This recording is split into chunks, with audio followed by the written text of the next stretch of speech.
We talk entertainment, politics, sports, and lots more. For more updates, join the family on Instagram, Facebook, and Twitter at TSLNigeria TV. Join the family. Ladies and gentlemen, it is the weekend and you are welcome to TSL on the go. My name is Obina Njoku. And I am Amara Mweze. Welcome to the show. So earlier this week, we had the celebration and coronation anniversary of His Royal Highness Oba Eware II. We at TSL wish him a happy birthday and a beautiful reign in the kingdom. Yes. Let's take you straight to the headlines. Please stay with us. Today on TSL on the go, Buhari signs startup bill. UK Home Secretary resigns. Sports Minister receives Public Service Award. Netflix sets to charge for extra users in 2023. This is TSL on the go. Welcome back to the show. Earlier this week, we had the reports of police officers who reportedly assaulted and shot tear gas at protesting athletes, the disabled protesters who were doing this walk and peaceful protest because of their unpaid salaries. My issue with this action happening is that it caused very serious traffic for people that were going to work on that particular morning. Now, how much of your rights you have to be in to engage in a protest? And were the police also right in their actions as well, releasing tear gases on these people who were engaging in a peaceful protest? Well, regardless of how you want to express yourself, and in Nigeria you have to protest and add a sprinkle of violence before you're heard. Exactly. You're not meant to infringe on anyone's rights. You're not meant to block traffic or flow. And also, the police were doing their job. They're meant to maintain law and order. Very true. But then if you're speaking of that, you look at the issue of the NSAS protest and how the people had to engage in violence for them to get the result that they wanted. Exactly. It's been 2 years since we lost souls. The Lekki Tollgate massacre was something that we just have to pray never happens again. We pray that their souls rest in peace.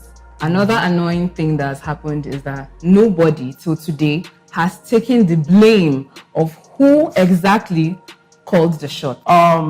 Speaking of NSAS and the whole violence is something that brings tears to my eyes sometimes.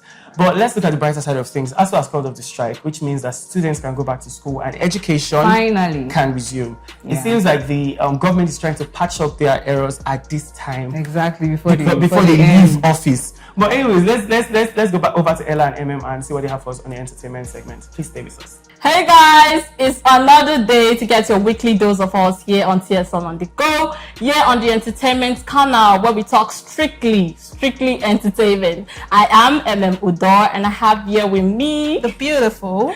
I am Emanuela Opoma. So straight up to what have been happening this week. What is wrong with Kanye West? Because he has been trending for different stories. I don't understand that guy.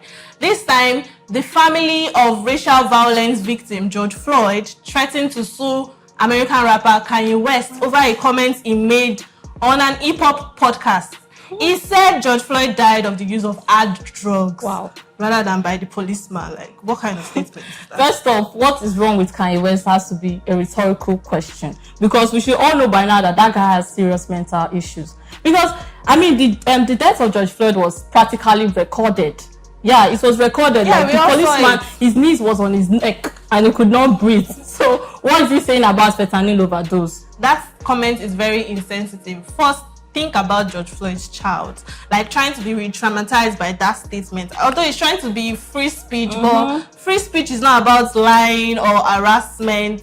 Well, every word has its consequences, and Kanye West has been made to know that. Yeah, exactly. But taking it straight up to Nigerian music, Nigerian music artist Kiss Daniel. Okay, he tweeted earlier this year that I would like to perform at the FIFA World Cup that will be hosting at Qatar.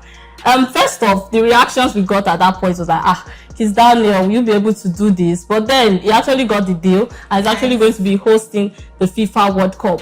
But yes, the gist. So he came up against his Twitter and now he's saying he's going to sell out the O2 Arena come 2023. What do you think? It's a big deal. It's not it's a done deal for him actually, because Buga is actually a very big song. It has gone global. So I think him selling it out is not a problem. Unfortunately, I don't have that expectations of Kiss Daniel. I'm looking at, if he happens to bring up 6 bang songs come 2023, then Fine. 6. Yes, 6. Jesus, you just degrade my own style. No, Kiss Daniel. he has just Buga. It's just Buga he He has. doesn't just have just Buga. Buga just happens to top the list. But they don't just say you have just Buga. Do you know who Kiss Daniel is? Oh, I'm sorry. Please, We're sorry. talking about Nigerian music. We're talking about Burna Boy. So when I first of all saw this particular story, I had to reread. So Burna Boy just launched his cannabis brand, which he named Breakfast, like based on his last song, last. Everybody will chop this breakfast. So what do you think? Like cannabis, launching a cannabis brand. I just have this question, like why they said cannabis is being banned in Nigeria. Like it's not legalized. Yeah, point to note, he actually launched it abroad, not in Nigeria here. So we are saying that the substance is illegal in Nigeria and legal abroad, but they both work the same way in the human body. I just feel, Nigeria likes to abuse a lot of things. That's why they banned that in Nigeria, because of the overdose of that. Whatever their points may be, well, this congratulations to Burna Boy for launching that brand.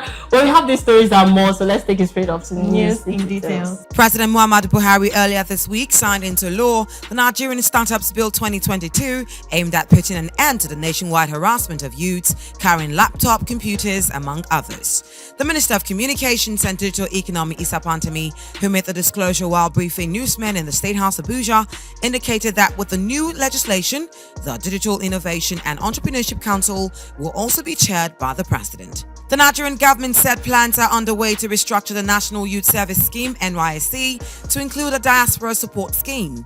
This was disclosed by Finance Minister Dr. Zainab Ahmed earlier this week while speaking at the ministerial presentation of the 2023 budget. She noted that this is part of the government's ongoing efforts to create jobs and facilitate inbound capital flow into the country. UK Home Secretary Suella Braverman has resigned. In a letter to the Prime Minister, she said her resignation was due to sending official documents from her personal email. Last week, Ms. Braverman came under fire for hinting at net migration cuts, which will affect mostly Nigerians and Asians. She becomes the second cabinet minister to leave government since Liz Truss assumed office as Prime Minister. The Australian government has reportedly issued a travel advisory to its citizens living in Nigeria amidst increasing threats of insecurity and the recent flooding in some states. This was announced on the consulate's website in a travel advisory issued to Australians on Wednesday. The consulate warned its citizens to plan their travel and obtain expert security advice and assistance before leaving for Nigeria if necessary. The Minister of Youth and Sports Development, Mr. Sunday Dare, this week received the Nigerian Excellence Award in Public Service. The award was presented to him by President Muhammadu Buhari at the State House Conference Center, Abuja. Sports Minister Sunday Dare initiated programs that have led to the rehabilitation of some of the nation's sports edifices, which had been neglected before his assumption of office in 2019. Real Madrid's Karim Benzema has won the 2022 Player of the Year Ballon d'Or award in Paris earlier this week. The award is Benzema's first Ballon d'Or of his career. The 34-year-old, who had never finished inside the top three in previous years, finished ahead of Kevin De Bruyne, Sadio Mane and Robert Lewandowski. Netflix, an American subscription streaming service and production firm, has said it will begin assessing cost for password sharing in the early 2023 period. Netflix confirmed the information during its most recent quarterly earnings conference, stating that users will be charged extra if they share the account password with people who do not live in the same house. Big Brother Naija Season 5 winner and rapper Laycon has become part of the Grammys voting committee.